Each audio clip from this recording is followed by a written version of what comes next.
Have you ever heard a story so incredible it almost sounds made up? Well, what if I told you that one of the world's most sacred epics, a story filled with gods, demons, and divine love, was actually written by a ruthless highway bandit? It sounds impossible, right? But believe it or not, the story of how a sinner became a sage is the true origin of the Ramayana. Okay, let's get right into it. And that's really the big question we're tackling here. Can someone who's only known violence and sin truly create a masterpiece of sacred literature? We're going to follow this absolutely incredible journey of transformation and find out together. All right, so our story kicks off deep in the forests of ancient India. And in these woods, there was one name that struck fear into the heart of anyone who heard it: Ratnakar. Now, this guy was no petty thief.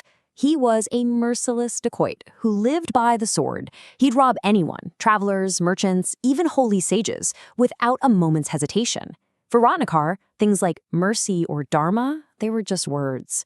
But you know how these stories go. One single encounter was about to flip his entire world upside down. And that change started the moment Ratnakar came face to face with the celestial sage Narada Muni.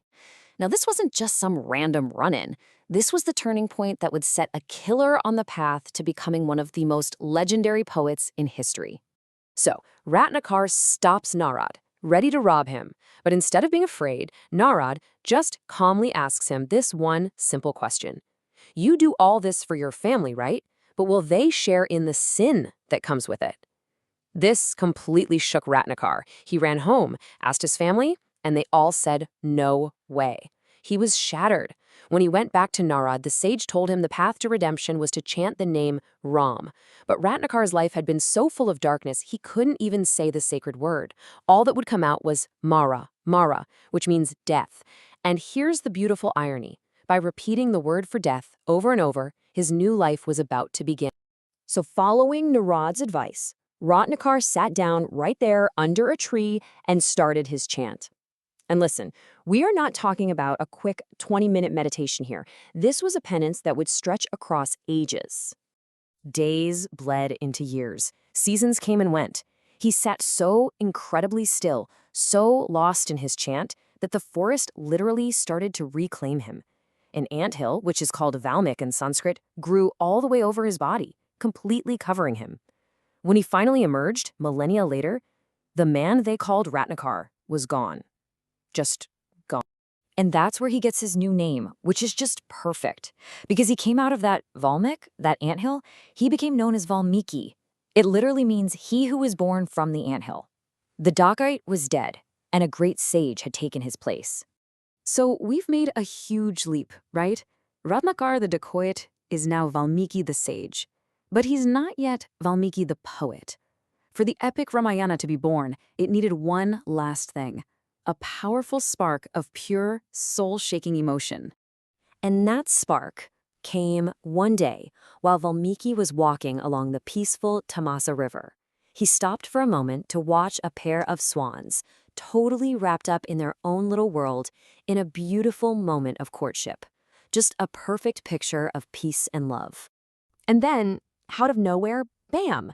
A hunter's arrow flies through the air and strikes the male swan down. That perfect peace is just shattered. And as the female bird lets out this cry of pure gut-wrenching grief, Valmiki is hit with a wave of emotion he has never experienced before.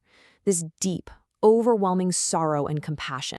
He's filled with this intense mix of sorrow and rage, and a curse just flows out of him, aimed at the hunter. But here's the amazing part. It wasn't just a string of angry words. It came out in a perfect rhythmic meter. Without even realizing it, Valmiki had just invented the world's very first poetic verse, the first shloka. Think about that. From a moment of profound heartbreak, poetry itself was born. Valmiki himself is stunned by what he just created. But this spontaneous burst of poetry did not go unnoticed. It actually caught the attention of the heavens, and his true divine purpose was about to be revealed to him. Lord Brahma, the creator of the entire universe, appears before him. And he tells Valmiki that the verse he just spoke was the birth of a brand new art form, and that Valmiki was now destined to use this amazing new gift to tell the complete story of Lord Rama. Of course, Valmiki asks, who is Ram? And right on cue, the sage Narad appears again and downloads the entire epic saga into his mind.